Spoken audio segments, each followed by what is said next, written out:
नमस्कार, स्वागत है आपका योर स्टॉक्स में। मैं हूं आपके साथ प्रशांत पांडे और अभी सबसे पहले आपको बता दें कि हमारे साथ दिल्ली से हमारे दो सहयोगी अभिषेक और पूजा भी जुड़ चुके हैं। हमारे साथ खास एक्सपर्ट भी जुड़ेंगे, लेकिन इस शो में आपको जुड़ने का आसान सा तरीका बता दें। आपको कुछ नहीं करना है, स्क्रीन के एक हिस्से में आपको वो हम तरीके बता रहे हैं जिसके जरिए आप अपने सवाल, अपनी क्वेरीज हम तक पहुंचा सकते हैं। तो आपको कुछ नहीं करना है, स्क्रीन पर दिख रहे नंबर पर हमें कॉल करना है, हमें व्हाट्सएप करना है और यहां पर आप अपने सवाल, अपनी शंकाएं हम तक पहुंचा सकते हैं, जिसका दिग्गज एक्सपर्ट जवाब देंगे। सोशल मीडिया पर अगर आप एक्टिव हैं तो फेसबुक हो, एक्स हो और इसके साथ ही इंस्टाग्राम, इन सभी जगहों पर आप अपने सवाल पोस्ट कर सकते हैं। उन सवालों को हम शो में शामिल करेंगे। लेकिन सबसे पहले जरा बाजार में देखें तो जिस तरह की रिकॉर्ड ऊंचाई निफ्टी ने दिखाई, उसके बाद से अब हल्की मुनाफा वसूली जो है बाजार में नजर आ रही है। इस वक्त देखें तो निफ्टी 43 अंक नीचे 19,950 के आसपास इस वक्त निफ्टी ट्रेड करता हुआ, और बैंक निफ्टी को अगर देखें तो यहाँ 122 अंकों की कमजोरी 45,440 के आसपास इस वक्त बैंक निफ्टी ट्रेड करता हुआ। अगर यहाँ पर गेनर्स की बात करें तो LNT, जिसके बारे में हमने खबर भी बताई, और इसके साथ ही Divi's Lab, Doctor Reddy's, Sun Pharma, ICICI bank, ये यहाँ पर आज निफ्टी के गेनर्स हैं। Adani Enterprises, BPCL, Coal India, Adani Ports, Tata Motors, NTPC, यहाँ पर गिरावट साफ तौर पर प्रेशर नजर आ रहा है। अगर हम बात करें, लगभग 221 शेयर हैं जो इस वक्त तेजी में हैं। वहीं डिक्लाइन की बात करें तो 1941 शेयर डिक्लाइन का पलड़ा भारी करते हुए। चलिए, हमारे साथ इस वक्त विवेक करवा इस वक्त जुड़े हैं और इसके साथ ही संतोष मीणा भी हमारे साथ जुड़े हैं। आप दोनों का बहुत बहुत स्वागत। सबसे पहले संतोष, मैं आपके पास आना चाहूंगा। बताएं, बाजार में जिस तरह का दबाव है किस तरह से नजर आ रहा है? क्या रिकवरी की कोशिश भी आपको यहां से नजर आ रही है? Yes, good morning everyone. So market में एक बड़ी तेजी के बाद हमने 20,000 के साइकोलॉजिकल को लेवल को जैसे ही क्रॉस किया, आज ब्रॉडर मार्केट में एक शार्प प्रॉफिट बुकिंग देखने को मिल रही है। जो कंसर्न्स हम जता रहे थे, सम काइंड ऑफ फ्रोथ बना हुआ है ब्रॉडर मार्केट में, वो थोड़ा सा अब लग रहा है मुझे कि थोड़ा सा हमको कूल ऑफ देखने को मिलेगा। तो मेरे हिसाब से जिन स्टॉक्स में अच्छा गेन मिल रहा है, ऐसे स्टॉक जो थोड़े से लोअर क्वालिटी के थे, तो एक अपॉर्चुनिटी इस अभी एग्जिट करना चाहिए, क्योंकि अगर करेक्शन आता है तो मिड कैप स्टॉक्स में शायद 15 से 20-25% तक का भी करेक्शन आ सकता है। लार्ज कैप में ऐसी कोई मेजर कंसर्न नहीं नजर आ रही, क्योंकि अभी वहां पर तो स्पेस अच्छा है। तो मुझे लगता है कि अब जो डाइवर्जेंस था लार्ज कैप और मिड कैप का, वो कम होते हुए नजर आएगा। लार्ज कैप में कुछ कंसोलिडेशन देखने को मिलेगा, ब्रॉडर मार्केट में करेक्शन देखने को मिल सकता है। सो अभी थोड़ा सा फ्रेश खरीदारी के लिए जल्दबाजी नहीं करना चाहिए। ब्रॉडर मार्केट में गिरावट आती है, अच्छा करेक्शन आता है, हेल्दी करेक्शन, तो अच्छी क्वालिटी के स्टॉक्स की लिस्ट बना के रखिए, आपको खरीदारी के अच्छे मौके मिलेंगे।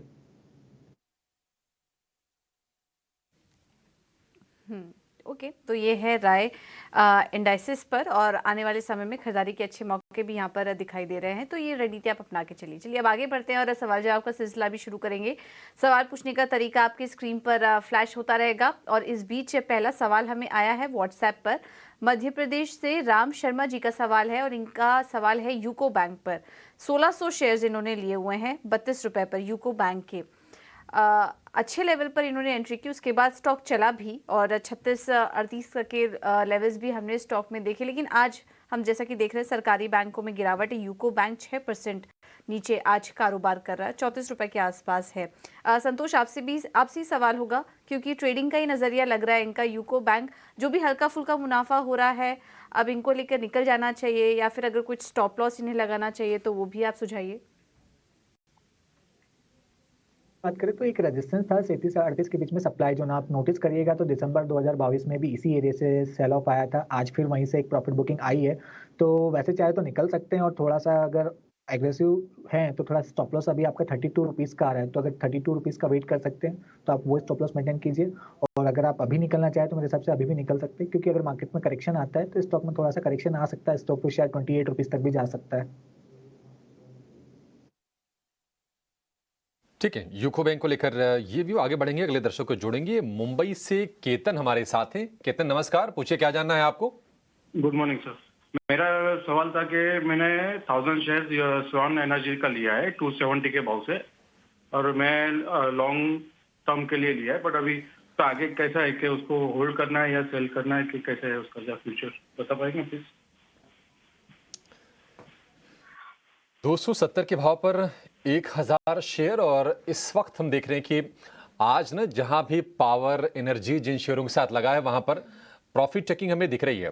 हालांकि स्वान एनर्जी ये शेयर बहुत ज़्यादा चला नहीं है, बावजूद इसके आज इसमें करीब 4-5% के आसपास की कमजोरी है और अब ये 288 पर ट्रेड कर रहा है, हालांकि अभी भी मुनाफे में है। विवेक, क्या सलाह देंगे आप स्वान एनर्जी को लेकर, और ये बताइए क्या शेयर का जो चुनाव है वो ठीक है? गुड मॉर्निंग सभी को। पहली चीज तो देखिए, ये याद रखो कि जो मिड एंड स्मॉल कैप में आज करेक्शन देख रहे हैं हम लोग, ये करेक्शन ओवर एक्सपेक्ट मतलब कई दिन से एक्सपेक्टेड था। और कल भी जैसे मैं आपके चैनल पे जब बात कर रहा था, ये बोल रहा था कि यहाँ पे आपको केयरफुल रहना रहेगा। और जब बाजार ऊपर चलता है तो लोग कुछ भी ले लेते हैं, और उसमें एक स्वान एनर्जी भी मैं बोलूंगा। क्यों? देखिए, एनर्जी पे मैं अभी ओवरऑल बुलिश हूँ, लेकिन जब सिर्फ आप नाम के साथ एनर्जी लगा दो तो कोई जरूरी नहीं है बुलिश रहे। स्वान एनर्जी में देखिए रिटर्न्स, जो कैपिटल एम्प्लॉयड है उस पर कुछ नहीं है, डेट बहुत हाई है कंपनी में। तो ऐसी ऐसी कंपनीज अवेलेबल है बाजार में जहाँ पे वैल्यूएशन भी कम है, फंडामेंटल्स भी अच्छे हैं, और अगर एनर्जी सेक्टर यहाँ से इम्प्रूव होता है तो वो स्टॉक्स इम्प्रूव करेंगे। स्वान में मुझे कुछ नहीं दिख रहा है, वो बस चलती के साथ सब कुछ चल रहे थे, वो वाली बात है। तो आपको एक्चुअली निकल जाना चाहिए। तो स्वान में नजरिया किसी भी तरह से सकारात्मक नहीं, यहां से निकल जाने की आपको सलाह। चलिए, अगले दर्शक आशीष हैं, व्हाट्सएप के जरिए अपना सवाल उन्होंने हम तक पहुंचाया है। विप्रो के 606 शेयर इनके पास हैं, 522 के स्तर पर इन्होंने लिया, काफी ऊपरी स्तर पर ये खरीदारी इन्होंने की हुई है। विवेक, बताएं क्या करना चाहिए विप्रो में? हम देख रहे हैं कि पिछले एक महीने में तो एक रफ्तार नजर आई है, लेकिन हाल फिलहाल जो है वो एक प्रेशर ये स्टॉक झेल रहा है। हालांकि एक लेवल पे 650 तक के लेवल पर भी ये गया था, लेकिन इनकी खरीदारी 522 रुपए की है। मैं है ना, आज के दिन लार्ज कैप आईटी पे कोई खास बुलिश नहीं हूँ। और क्यों बुलिश नहीं हूँ? क्योंकि अभी तक जो वर्ल्ड ऑर्डर है उसका आगे चल के क्या होगा, ये बहुत बड़ा एक प्रश्न चिन्ह है। और आगे चल के मुझे ये भी लग रहा है कि जो mid and small cap IT companies है और जो ज्यादा इंडिया फोकस्ड है वो ज्यादा चलेगी।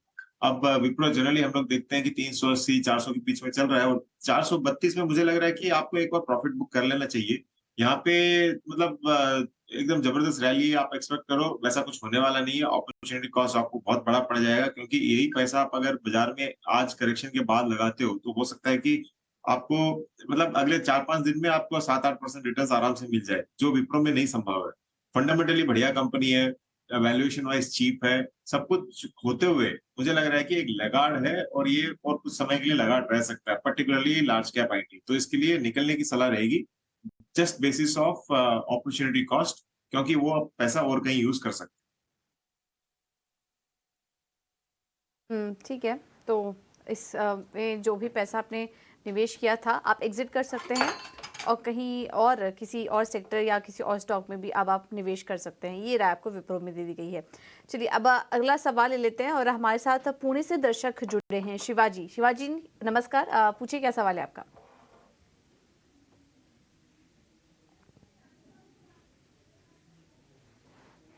शिवाजी, आपको आवाज आ रही है? हाँ, आ रहे आए।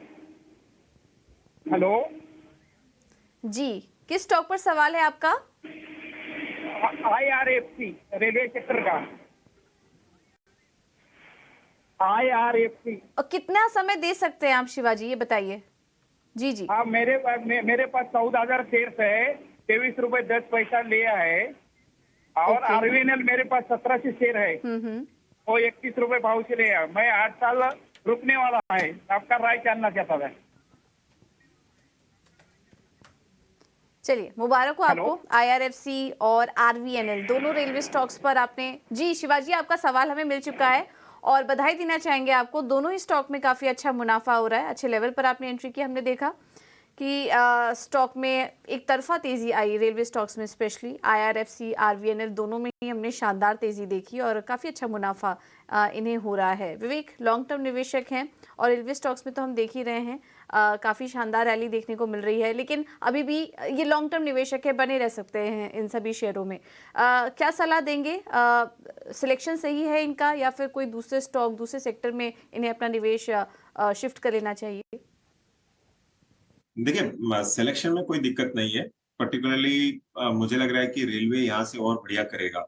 अब आप इंडिविजुअल स्टॉक की अगर बात करो तो आईआरएफसी है, आरबीएनएल और ओवरऑल जो रेलवे सेक्टर है, सारे के सारे स्टॉक्स काफी दौड़ चुके हैं। तो इसके लिए एक छोटा-मोटा करेक्शन अगर यहाँ से 10-15% का आता है, तो कोई हमको डरना नहीं चाहिए। और एक और चीज माइंड में रखो, पहले तो आपको एब्सोल्यूट लॉन्ग टर्म होना पड़ेगा, क्योंकि अगले 1 साल आपको अब बड़े-बड़े प्रोजेक्ट्स सुनने में नहीं आएंगे, क्योंकि इलेक्शन का सीजन आने वाला है।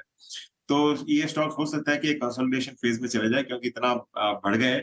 और वापस अगर यही सरकार रिपीट होती है अगले साल, यही मतलब सिमिलर प्राइम मिनिस्टर और सिमिलर कैबिनेट अगर रिपीट होता है, तो मुझे लग रहा है कि आईआरएफसी, इंफ्रा, ये सारे मतलब IRFC in the sense railway stocks और इंफ्रा स्टॉक्स सारे के सारे यहाँ से और अच्छे करेंगे। तो आपको एटलीस्ट एक साल का नजरिया रख के इसको होल्ड कीजिए। और यहाँ से अगर 10% करेक्शन भी हो तो डरने की बात नहीं है।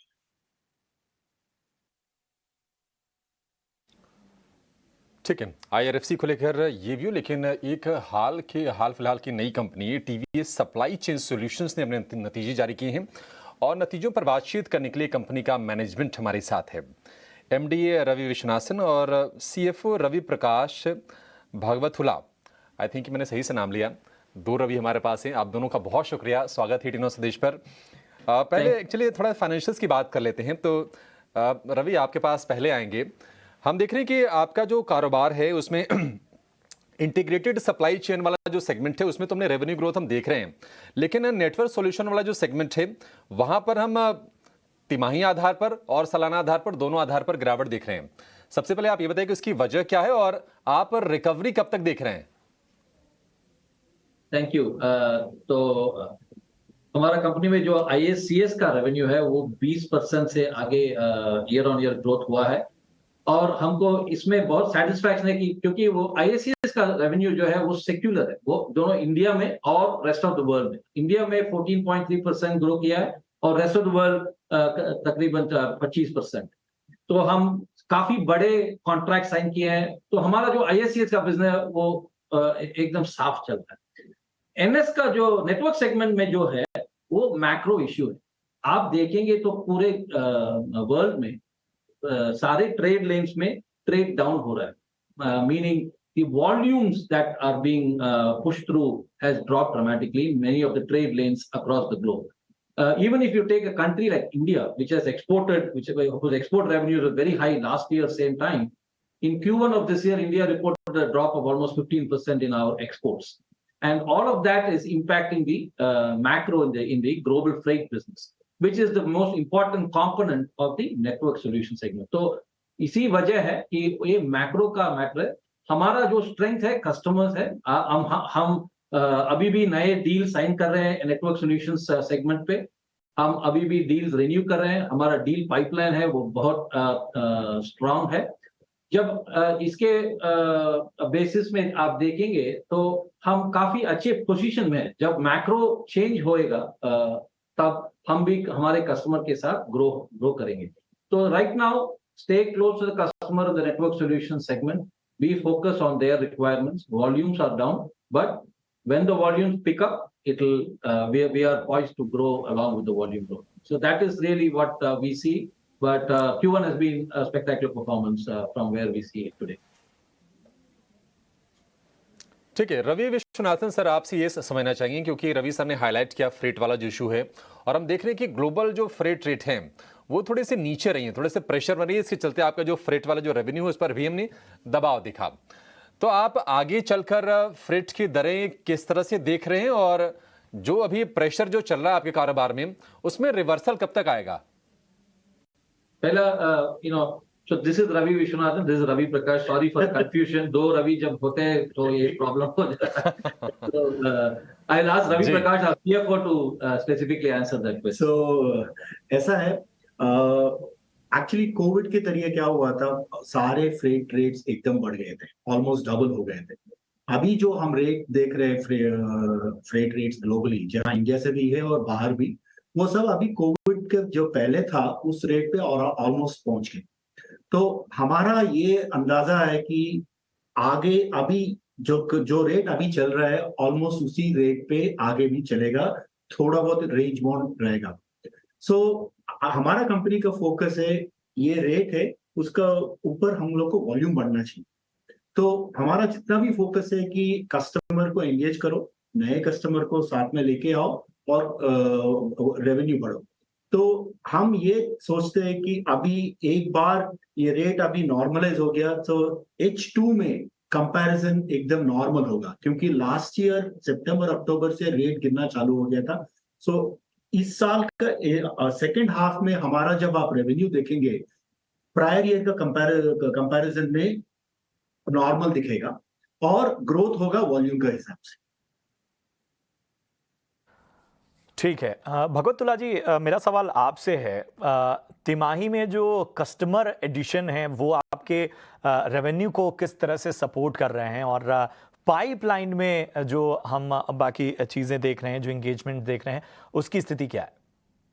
तो इस अगर Q1 में आप देखेंगे तो 255 करोड़ हमारा नया कस्टमर से हम लोग को रेवेन्यू मिला था। हमारे कंपनी की फोकस आगे पिछले 3-4 साल से यही रही है कि हम नए कस्टमर से नया कॉन्ट्रैक्ट या नया कस्टमर से रेवेन्यू बढ़ाते जाएं। फर्स्ट क्वार्टर में 255 करोड़ मिला। इसी रेट पे हम लोग को अगले 3 क्वार्टर में भी न्यू रेवेन्यू मिलने का उम्मीद है। तो हम ये सोचते हैं कि इस साल इसी रेंज में कस्टमर का रेवेन्यू मिलेंगे हम लोग। बिल्कुल। विश्वनाथन सर, मेरा अगला सवाल आपसे है, मार्जिन को देखें तो 6-7% की रेंज में रहा है। ऐसे में जो मार्जिन का सस्टेनेबल लेवल है वो क्या है, और गाइडेंस जो है FY24 के लिए वो क्या होगी? हमारा जो मार्जिन है आप देखेंगे तो ISCS में हमारा मार्जिन है क्लोज टू 10.6%। हमारा ISCS मार्जिन उस रेंज पे होगा, और नेटवर्क सॉल्यूशंस का मार्जिन जो है वो बढ़ेगा। जैसे रवि भगवतुल्ला ने बोला था कि हमारा H2 में मार्जिन बढ़ने का उम्मीद है, क्योंकि रेट्स का स्टेबलाइजेशन होगा, हमारा cost management measures will kick in.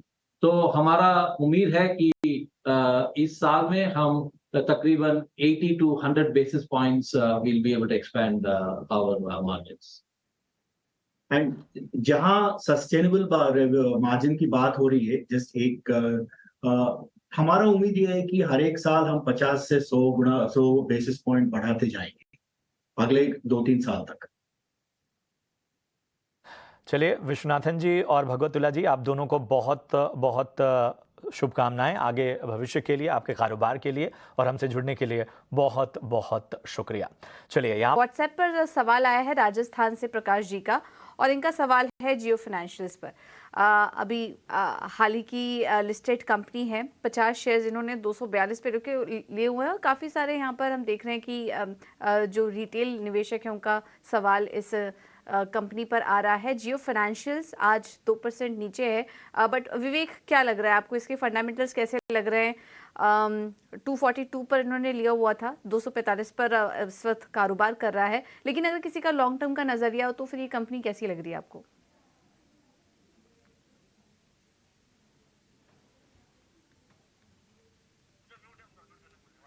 विवेक, आपसे रिक्वेस्ट होगी अपना माइक अनम्यूट कर लीजिए। Oh sorry. तो देखिए, मुझे ये बोल रहा था कि अभी तो फिलहाल कोई खास फंडामेंटल्स है नहीं कंपनी में, क्योंकि ये कारोबार यहाँ से अब शुरुआत करेगी।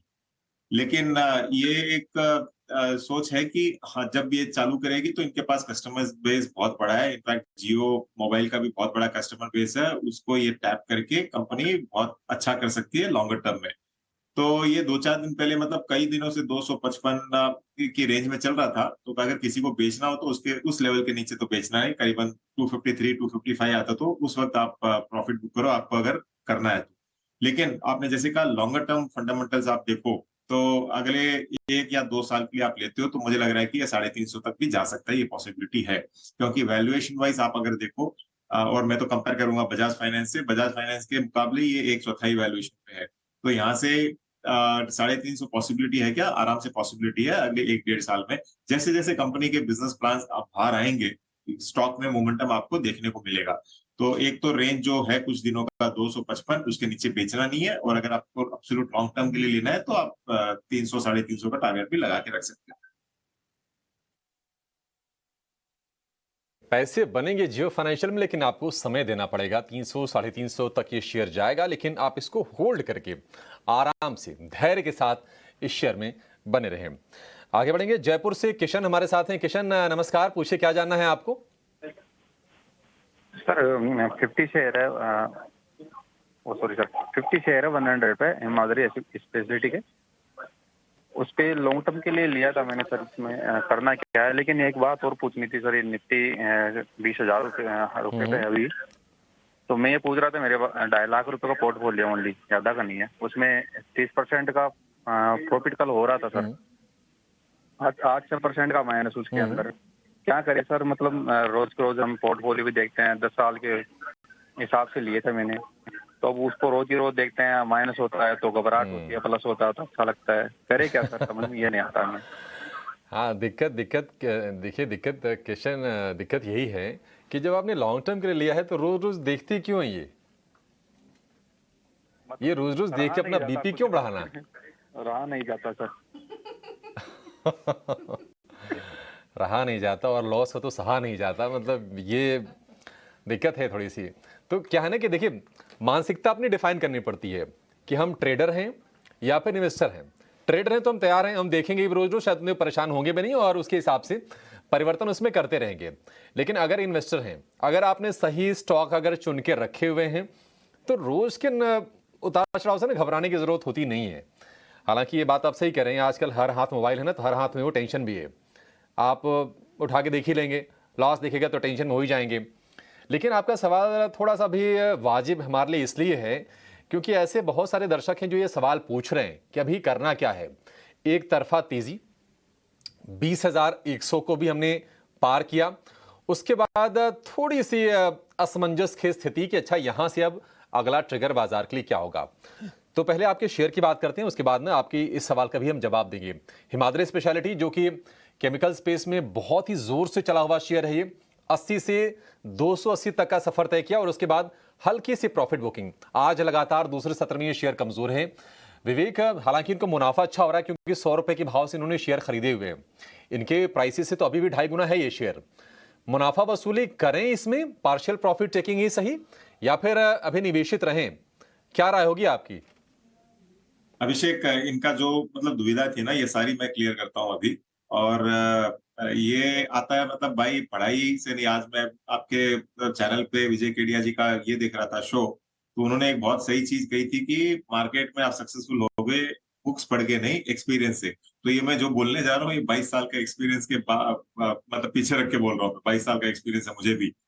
पहली चीज तो स्टॉक पे बात कर लेते हैं। हिमाद्री केमिकल, देखिए केमिकल्स ओवरऑल बढ़े नहीं है अभी तक। सारे के सारे स्टॉक्स एक लगाड़ रहे हैं, लेकिन हिमाद्री स्पेशली एक्चुअली नाम भी स्पेशलिटी केमिकल, और खाली ये एक स्टॉक ऐसा है फ्यू स्टॉक्स में जो काफी चल चुका है। आज पैनिक सेलिंग हो रहा है बाजार में ओवरऑल, तो इसके लिए 7-7.5% डाउन है। मुझे लग रहा है कि एक बार ये वापस रिकवरी हो जाए तो आप उसको प्रॉफिट बुक करके, काफी केमिकल स्टॉक्स है जहां पे कोई मूवमेंट नहीं है, तो उनपे आप नजर देख सकते हो। दूसरी चीज देखिए, आपने बोला कि 2.5 लाख का पोर्टफोलियो है और आप दिन भर उसको देखते हो। हम लोग जैसे म्यूचुअल फंड्स का भी काम करते हैं, हमारे पास स्टॉक ब्रोकिंग का भी है। कोई भी अगर इन्वेस्टर हमारे पास आता है ना कि 10 लाख का पोर्टफोलियो हमको क्रिएट करना है या फिर खरीदना है, 10 लाख के नीचे तो हम लोग उसको डीमैट खोलने भी नहीं देते हैं। हम लोग तो यही सलाह देते हैं कि भाई उसके बावजूद वो खोलना चाहे तो उसकी प्रॉब्लम है, लेकिन हाँ, यही पहला एडवाइस ये रहता है कि आप 10 लाख के नीचे तो खाली म्यूचुअल फंड्स में आओ, इक्विटी मार्केट में डायरेक्टली मत आओ, क्योंकि आपका बहुत टेंशन उधर जाएगा। अब तीसरा चीज, पेशेंस बहुत बहुत इंपॉर्टेंट है। ये देखिए, मैं वॉरेन बफेट नहीं हूँ, इसके लिए इतना फेमस नहीं हूँ, लेकिन ये मेरा ओरिजिनल कोट है कि मार्केट में आप अगर पेशेंट नहीं रहोगे तो पेशेंट बन जाओगे। तो ये आप दिमाग में रखो, और हो सकता है कि धीरे धीरे आप म्यूचुअल फंड में शिफ्ट हो जाओ।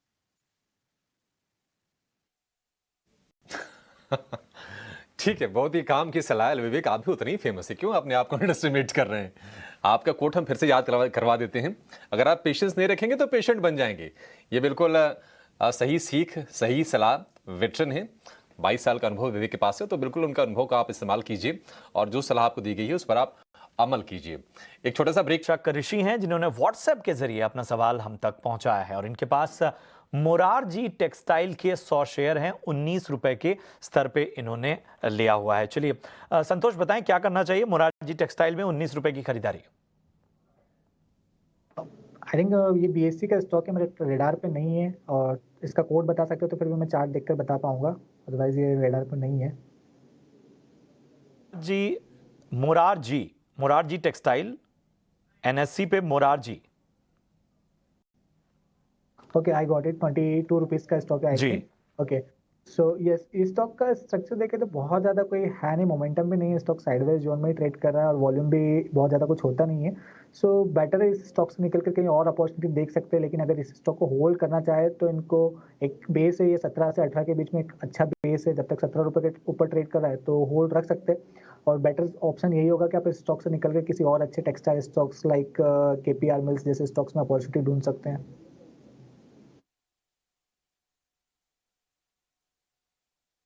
स्टॉक पर अगला सवाल ले लेते हो। ये हमें इंस्टाग्राम पर आया है, मेरठ से एसपी सिंह जी ने अपना सवाल भेजा है। उनका सवाल है इजी ट्रिप प्लानर्स 3000 शेयर्स इन्होंने 4950 के भाव पर लिया हुआ, इसके आसपास इनकी खरीद है और मौजूदा भाव अगर देखें इजी ट्रिप का तो फिलहाल ये स्टॉक 38 रुपये के आसपास कारोबार कर रहा है, तो हल्के नुकसान में है ये इस वक्त, क्योंकि शेयरों की संख्या काफ़ी ज़्यादा है, इसलिए इस वजह से हम देख रहे हैं कि 30-31 हज़ार का नुकसान भी इनको इस स्टॉक में हो रहा है।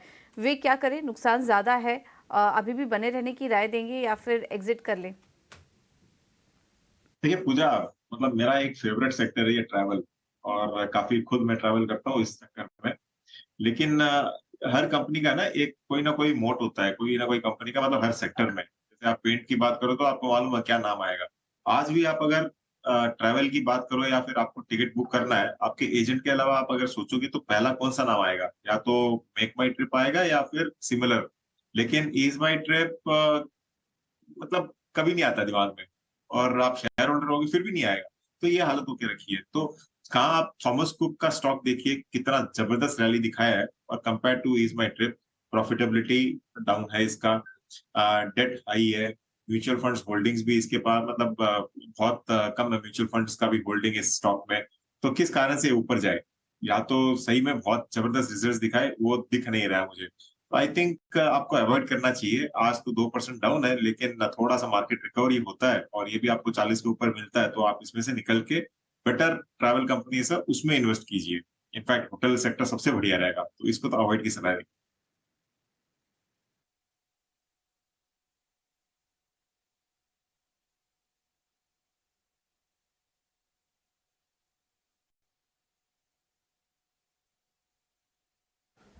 ठीक है, चलिए अगले दर्शक की तरफ बढ़ेंगे। पटना से पीयूष का सवाल लेंगे और पीयूष के पास है आईएफसीआई के शेयर 767 और भाव है 3 रुपये 89 पैसे के, 4 रुपये से कम की कीमत। यानी कि ये जो खरीद है ये कोविड के संकट गहराने के आसपास की बाइंग है, क्योंकि उसके बाद ये भाव दिखे नहीं और अब शेयर 16-17 रुपये के आसपास ट्रेड कर रहा है। 18.5 रुपये के आसपास का इसने हाई बनाया 52 वीक का। इस पर जरा व्यू लेते हैं और समझते हैं कि अब स्ट्रेटजी क्या होनी चाहिए, क्योंकि पैसे करीब करीब 4 गुने तो अभी भी इसमें हो रहे हैं। इस पर जरा व्यू दीजिए विवेक, आप ही व्यू दे दीजिए कि आईएफसीआई में करनी क्या चाहिए? क्या यहाँ से भी और किसी बड़ी तेजी की उम्मीद करके शेयर में निवेशित रहें, या फिर 4 गुना हो रहा है तो चुपचाप प्रॉफिट बुकिंग करें, पैसे रखें और कोई बेहतर शेयर दिखे वहां पर डिप्लॉय कर दें? देखिए अभिषेक, मुझे लग रहा है कि इन्होंने जब बाइंग की है, जब वो जो फेलियर हुआ था ना डेट का और कंपनी क्रैश हो गई थी उस वक्त, तो उसके बाद में सरकार ने मतलब उदय कोटक का उनको इंचार्ज बनाया कंपनी के रिवाइवल को। इनके पास बहुत मतलब लोन्स जो दिए थे वो एनपीए हो गए थे। अब वो धीरे धीरे सारे रिकवरी हो रहे हैं और काफी रिकवरी हो चुका है।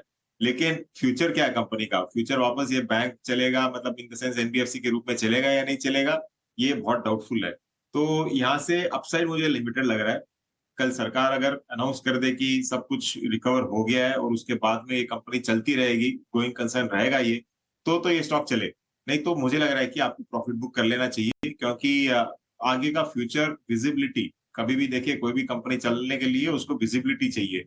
चाहे इन्फोसिस आज कितना भी काम किया हो हिस्ट्री में, लेकिन अगर फ्यूचर नहीं है तो स्टॉक डाउन रहेगा। तो वैसा ही चक्कर आईएफसीआई के साथ है।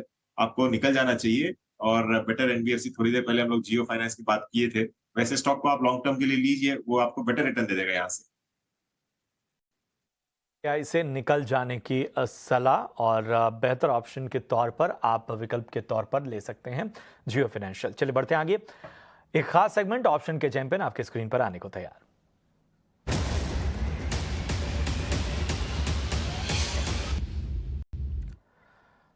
और आज ऑप्शन का चैंपियन बताने के लिए तनिषा एकेडमी के नितलेश पावस्कर हमारे साथ हैं। नितलेश, गुड मॉर्निंग। बताएं आज ऑप्शन की आपकी रणनीति क्या है?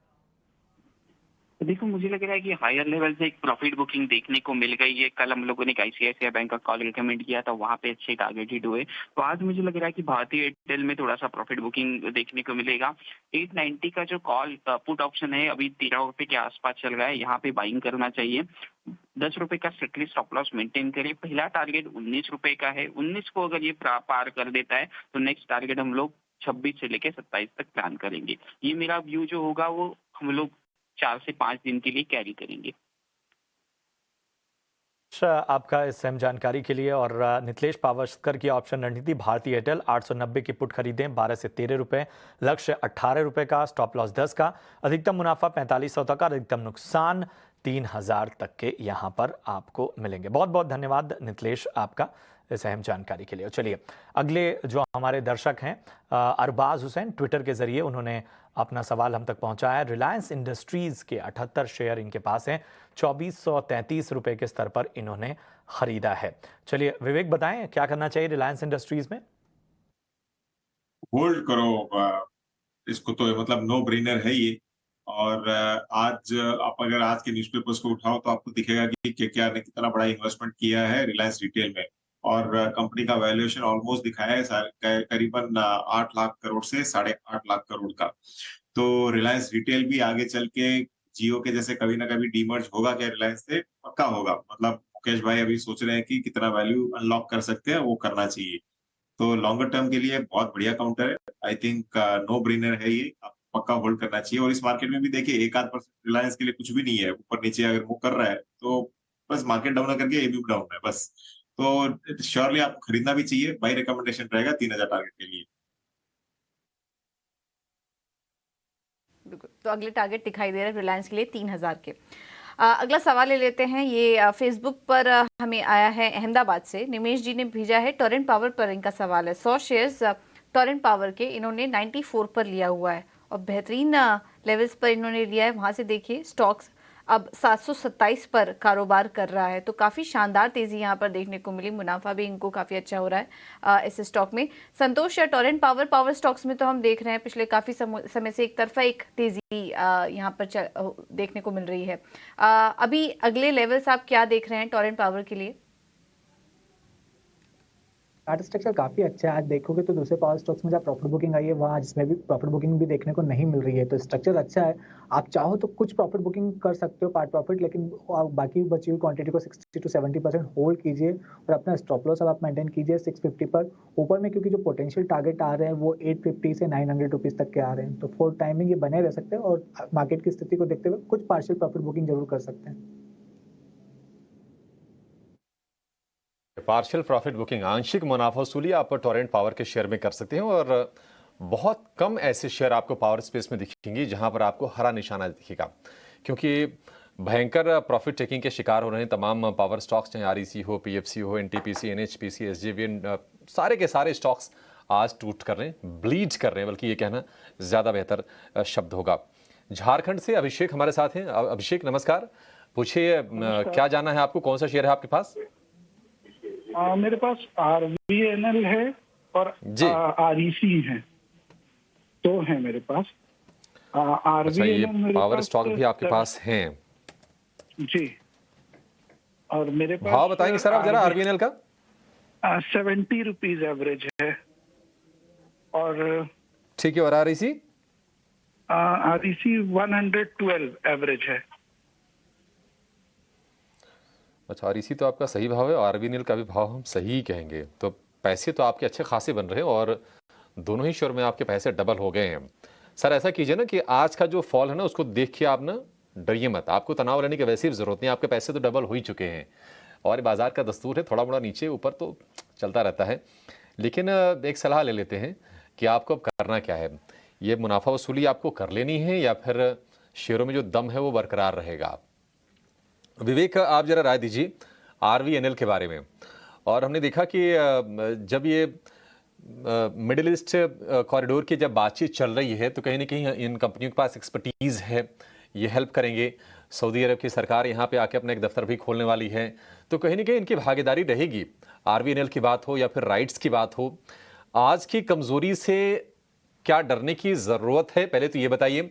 दूसरी चीज, क्या सिद्धांत ये कहता है कि जब आपके पैसे डबल हो गए हों थोड़ा बहुत प्रॉफिट टेकिंग कर लीजिए, ऐसे मौके जो ही आते हैं आप फिर से शायद एंट्री कर सकते हैं, तो ये थोड़ा स्मार्ट डिसीजन हो जाएगा। पहले RVNL पर व्यू दीजिए, फिर RSE पर बातचीत करेंगे। देखिए अभिषेक, ये जो आज का करेक्शन, ओके मैं पावर पे चला गया था। RVNL ऑलरेडी हम लोग बात कर चुके हैं शुरुआत में कि अगले एक साल हो सकता है कि स्टॉक्स रेलवे वाले एक स्टैग्नेशन में चले जाए, क्योंकि जितने भी प्रोजेक्ट्स है उन पे पूरे जोर शोर से अगर काम होना है तो वो थोड़ा सा अभी धीमा रहेगा अगले एक साल इलेक्शन के कारण। लेकिन ओवरऑल रेलवेज बहुत अच्छा कर रहा है और आपने जो ये कॉरिडोर की भी बात की थी, ये सारा बेनिफिट इन कंपनीज को आगे चल के मिलेगा, तो श्योरली एक होल्ड है थोड़ा सा लंबे समय के लिए। दूसरा चीज जो आपने कहा कि डबल हो गया इसके लिए मैं प्रॉफिट बुक कर लूं, नहीं वैसा नहीं है। अगर मतलब किस कारण से आपने लिया, अगर वैल्यूएशन लो देख के लिया, वैल्यूएशन अगर सही में कॉस्टली हो जाता है तो उस वक्त बेचना चाहिए। मतलब एक स्टॉक फॉर एग्जांपल मैं अभी कंपैरिजन कर रहा था REC और NTPC में। NTPC यहाँ से भी मुझे बहुत सस्ता लग रहा है इतना रनअप के बावजूद, तो इसका मतलब ये नहीं कि मैंने अगर डबल कर लिया तो मैं बेच दूं। अगर वैल्यूएशन सही में ज्यादा है, आगे चल के प्रॉस्पेक्ट्स कम दिखता है तो आपको बेचना चाहिए। लेकिन रेलवेज में तो प्रॉस्पेक्ट्स बहुत ज्यादा दिख रहे हैं आगे चल के, इसके लिए आपको होल्ड करना चाहिए। ठीक है स्टैग्नेशन वगैरह आएगा लेकिन वो भी एक दौर है, तो एक आध साल के लिए आप मिनिमम रखिए इसको।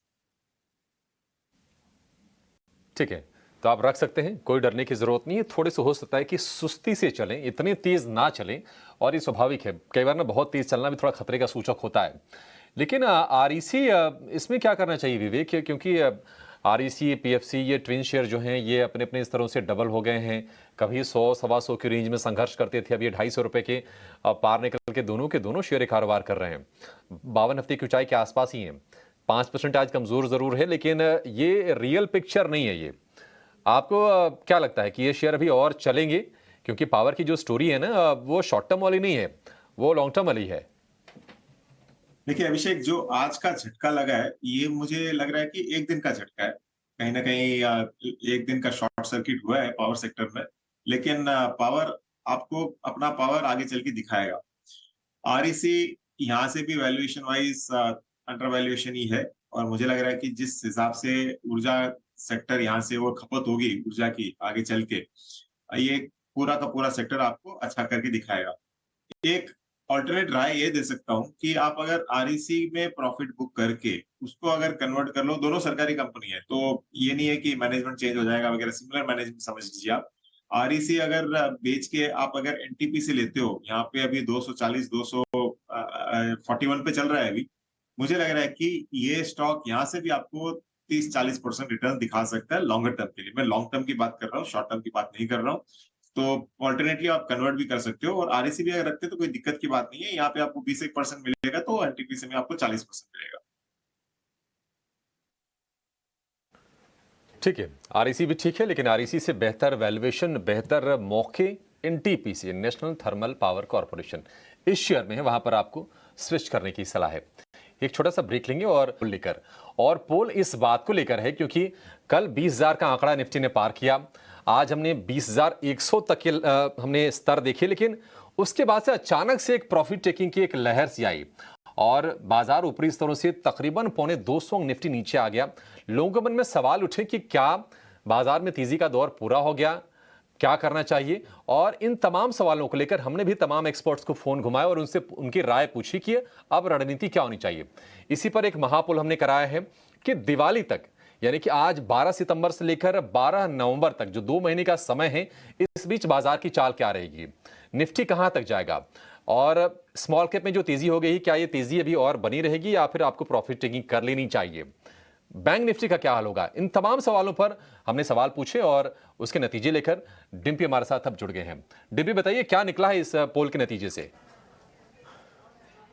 देखिए, हमने कई तरह के अलग अलग पोल्स आपके सामने किए, एक्सपायरी पोल किया, 20,000 कब तक आएगा ये बताया, और अमूमन ईटीन और स्वदेश के जितने पोल्स होते हैं बिल्कुल सटीक बैठते हैं, क्योंकि सीधा सीधा जो आपके मन में सवाल चल रहा है वही हम पूछते हैं और सामने एक्सपर्ट से वही सवाल हम सीधे सीधे तौर पर ले लेते हैं। इस बार हमने ये पूछा कि 20,000 का पायदान पे तो हम आ गए हैं, इस लेवल्स पे तो आ गए हैं, लेकिन इससे आगे कितना जाएंगे। तो हमारा क्वेश्चन पहले यही था कि 20,000 के बाद आप कितना चलने वाले हो। 3 हिस्सों में हमने 20,000 से 21,000 की जर्नी को नोट किया। काफ़ी सारे एक्सपर्ट्स कह रहे हैं कि 20,000 नहीं आएगा, 20,500 तक आएगा। इसकी जो संख्या वो करीब करीब 60% आके बन जाती है। उसके बाद फिर 20,800 तक भी गए, फिर हम 21,000 तक का भी हमने सवाल पूछा कि क्या वहाँ तक हम चले जाएंगे, लेकिन जैसे जैसे हम ऊपर जा रहे थे वैसे वैसे जो पोल है जिसमें हाँ बोला जा रहा था वो कम होता गया। यानी कि इस कंसेंसस पे तो हम निकल रहे हैं कि 20,000 से लेके 20,500 तक की जर्नी तो ईजी है, यहाँ तक तो आ सकते हैं, लेकिन उसके बाद क्या आप चलेंगे उसको लेकर डिफ़िकल्टीज़ हैं और कोई भी एनालिस्ट अभी इस मूड में नहीं है बताने के या देखने के, या डाटा उसका सपोर्ट नहीं करता कि 20,500 से भी आप ऊपर चले जाओगे। ये पहला क्वेश्चन था जिसका जवाब आपके सामने है।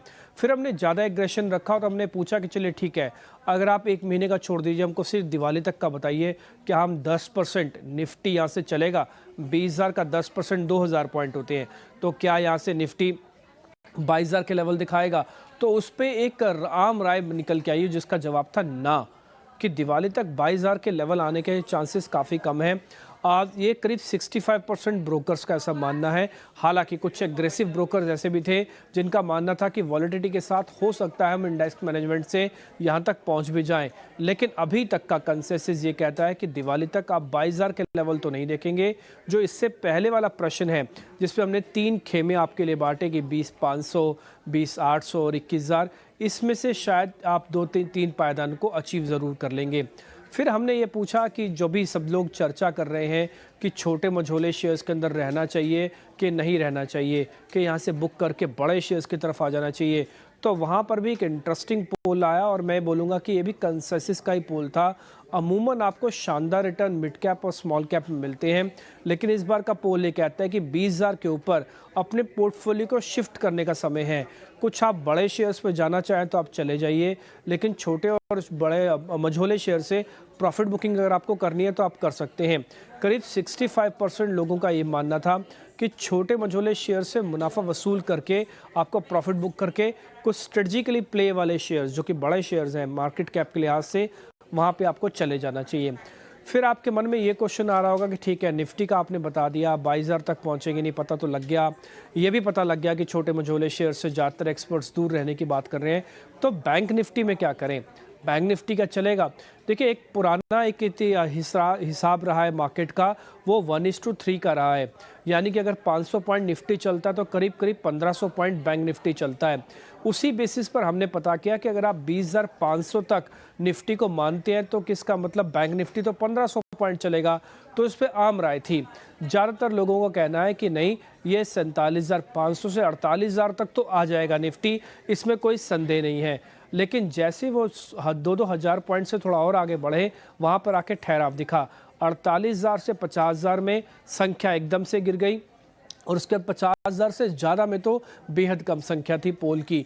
तो कुल मिला के मोटा मोटी कंसेंसस आप अगर दिवाली तक का बना रहे हैं, आज पोजीशन लेके बैठे हैं या लेना चाहते हैं, तो ये बात अपने जहन में रख लीजिएगा कि 10% इंडेक्स के मूव में आने में थोड़ी मुश्किल हो सकती है, लेकिन हाँ 400-500 पॉइंट आपको मिल जाएंगे यहाँ से। और इसका एक और पॉइंट भी मैं ऐड कर लूँ, थोड़ा आप एक पॉइंट बताना ज़रूरी है कि ये स्विंग भी होगा। ऐसा नहीं है जहाँ पे आप खड़े हो तो वहीं से आप 20,500 पहुँचोगे, हो सकता है 200-300 पॉइंट नीचे भी जाना पड़े आपको। तो 19,800 से 20,500 की मोटा मोटी रेंज दिवाली तक आप पकड़ के जाइए और 48,000 तक के लेवल आप बैंक निफ्टी पे मान के चलिए। इसमें ऊपर और नीचे दोनों का स्विंग कैलकुलेट करना होगा। तो दिवाली तक वन लाइनर पॉइंट हो गया कि 20,500 निफ्टी और करीब 48,000 बैंक निफ्टी आने के चांसेस प्रबल है। दिलचस्प ये पोल जो हमने आपके सामने रखा और डिम्पी ने आपको बहुत ही आसान भाषा में पूरी तरह से इसे एक्सप्लेन किया कि आखिर किन लेवल्स पर आपको नजर रखनी है। निचले स्तर पर 19,800 से लेकर ऊपरी स्तर पर 20,500 निफ्टी के लिए, और अब बात करें अगर बैंक निफ्टी की तो 48,000, जिसमें ऊपर और नीचे दोनों के आपको स्विंग जो है वो कैलकुलेट करके नजर रखनी है। बहुत बहुत शुक्रिया करेंगे डिम्पी इस दिलचस्प पोल के लिए। और चलिए एक बार फिर सवालों का सिलसिला शुरू करते हैं। धीरज हैं सूरत से और व्हाट्सएप के जरिए इन्होंने जो सवाल हम तक पहुंचाया है वो रेणुका शुगर पे है। 1050 शेयर इनके पास 47.5 रुपए के स्तर पे इन्होंने ये खरीदारी की है, फिलहाल मुनाफे में। चलिए विवेक, क्या करना चाहिए रेणुका शुगर में? हम लगातार देख रहे हैं कि G20 मीट के बाद शुगर, फर्टिलाइजर और एथनॉल ब्लेंडिंग की जो तमाम खबरें आई उससे इस सेक्टर में हलचल नजर आ रही है। प्रशांत, इनफैक्ट ऐसे डिस्क्लोजर 52 और 55 के बीच में हमने काफी प्रॉफिट बुकिंग किया था रेणुका शुगर में। शुगर ओवरऑल लॉन्गर टर्म के लिए अच्छा लग रहा है, लेकिन वापस जैसे इलेक्शन सीजन अगले 1 साल चलेगा तो इन कंपनीज को वो जो फ्री होल्ड होता है ना, ऑयल मार्केटिंग कंपनीज के जैसे हाथ बांधे हुए रहते हैं वैसे ही इन कंपनीज के भी रहेंगे, तो फ्री होल्ड इनको नहीं मिलने वाला है। तो इसके लिए मैं बुलिश हूँ लॉन्गर टर्म में, लेकिन शॉर्ट टर्म में हो सकता है कि यहाँ से आपको एक प्रॉफिट बुकिंग देखने को मिले। तो शॉर्ट टर्म के लिए सेल रहेगा, लेकिन लॉन्गर टर्म के लिए इनफैक्ट बाई रहेगा। यहाँ पर बुलिश विवेक, लेकिन शॉर्ट टर्म के लिए यहाँ पर बेचने की सलाह। बहुत बहुत शुक्रिया करेंगे विवेक और संतोष जी, आप दोनों का। फिलहाल मुझे, अभिषेक और पूजा को दीजिए इजाजत। आगे देखिए मुनाफे की मंडी।